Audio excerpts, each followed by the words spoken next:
부산에서도 사상구, 영도구, 사구가 어디냐면요. 부산이 정확하게 동부산이 있고 서부산이 있습니다. 동쪽이 동부산이고 서쪽이 서부산인데 서부산은요 구도심이에요. 낙후됐잖아요. 네. 낙후된 데들은요 주거랑 상업지열이 밀집돼 있기 때문에 재개발을 하기가 어렵습니다. 근데 그런 지역에 새 아파트가 들어간다? 새 아파트라는 이유 하나만으로 희소성이 있잖아요. 그분들이 다 가요. 돈 있으신 분들. 분양가는 쌌는데 나중에 가격이 막 올라가는 기현상이 발생하죠.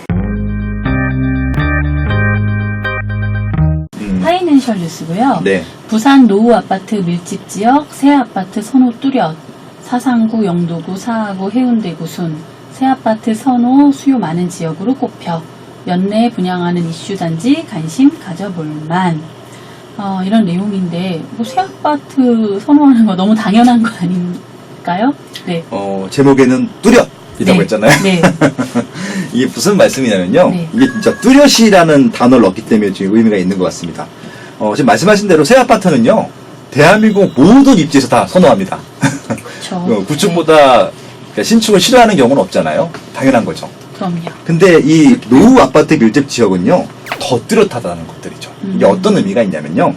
노후 아파트 밀집 지역이라고 하는 것들은요, 두 가지 의미가 있어요. 집단적으로 워낙 대단지들이 많아서 이 대단지 전체가 다 재건축을 하지 않으면은 이게 새 아파트가 들어갈 수 없는 지역들이 있어요. 그게 바로 이제 강남구라든지 반포라든지 잠실이라든지 이런 강남권의 택지 개발 지구들 있죠. 그리고 이제 뭐 분당과 아마 일산 이런 데도 뭐 목동이라든지 마찬가지일 것 같은데 거긴 다 낡았잖아요. 근데 거기는 어쩔 수가 없는 게 다 같이 개발해야 되기 때문에 어쩔 수 없습니다. 근데 이제 여기서 말하는 이 노후 아파트 밀집지역은 뭐냐면요. 입지가 나쁜 입지야. 그러니까 좀 나쁘다는 표현은 좀 그렇고요. 선호되는 입지가 아니야. 좋은 입지가 그러니까 아니라. 인기가 없는 입지. 네. 그러니까 수요가 많지 않은 입지. 이런 데들은요. 수요가 없기 때문에 신규 아파트를 공급한다 하더라도 분양될 것들이 막 걱정이 되고 막 그런 단지들이 있습니다. 그렇게 되면은 네. 조합을 형성하기도 어렵고 사업을 추진하기도 어렵고 그리고 이제 건설사들이 들어오지도 않아요. 그런 분들이 있습니다. 근데 여기서 말하는 입지는 그런 입지들인데 그런 입지들도 최근에 이제 그 신규 아파트 선호도가 워낙 높아지다 보니까 그렇게 선호되지 않은 입지에서도 새 아파트가 들어가니까 가격이 갑자기 급등하더라. 그러니까 주변에 있는 시세라고는 전혀 무관하게 다른 금액이 나오더라. 그런 말씀을 드려보고 싶은 거예요. 어떤 말씀이냐면은 지금 그건 부산뿐만 아니라 서울도 마찬가지입니다. 예를 들어서 서울에 25개구가 있는데 강남구에 새 아파트 들어가는 것들은 그냥 다 알아. 비싼 거. 근데 도봉구라든지 뭐 중랑구라든지 금천구에 새 아파트가 들어간다? 대단지다? 좀 다른 개념이에요. 그러니까 무슨 말씀이냐면은 지금 아까 말씀드린 대치동에 구축 아파트가 평당 5천 전후예요. 신축은 7천 전후죠. 그러니까 이게 더블 스코어가 나지는 않아요. 입지가 좋은 데들은 구축이든 신축이든. 근데요, 입지가 나쁜 데에 진짜 구축이나 신축은요, 더블 스코어 이상 차이가 나요. 그렇게 생각을 하면은 새 아파트 선호 뚜렷이라는 단어가 좀 달리 보이죠.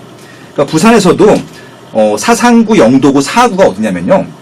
그러니까 부산이 정확하게 동부산이 있고 서부산이 있습니다. 그러니까 중구, 그러니까 부산 진구나 중구를 중심으로 해서 동쪽이 동부산이고 서쪽이 서부산인데 동부산은 말씀드린 대로 해운대구, 수영구, 네. 그다음에 금정구, 동래구 이런 거 가시면 될 것 같고요. 네. 이 서부산은 아까 말씀드린 대로 사상구, 영도구, 사하구 이런 데가 서부산인데 서부산은요 구도심이에요.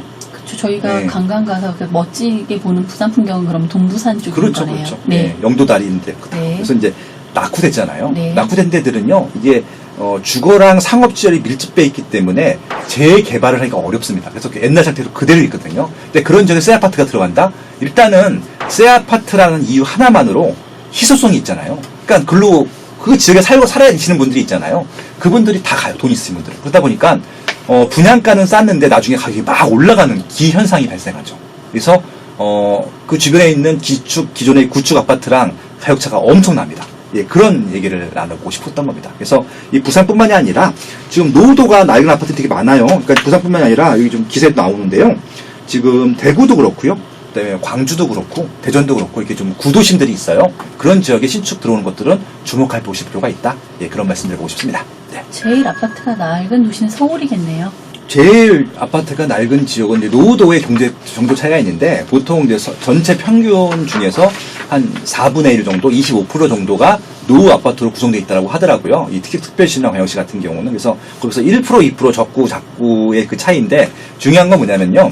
그렇게 아파트가 나홀로가 있는 데들은 잘 안 보여요. 근데 이제 이렇게 택지개발 밀집되어 있는 데들은 전체가 다 낡아 보이니까 노후도가 확실히 보이잖아요. 그래서 조금 서울이 더 많아 보이기도 하죠. 진짜 많기도 하고.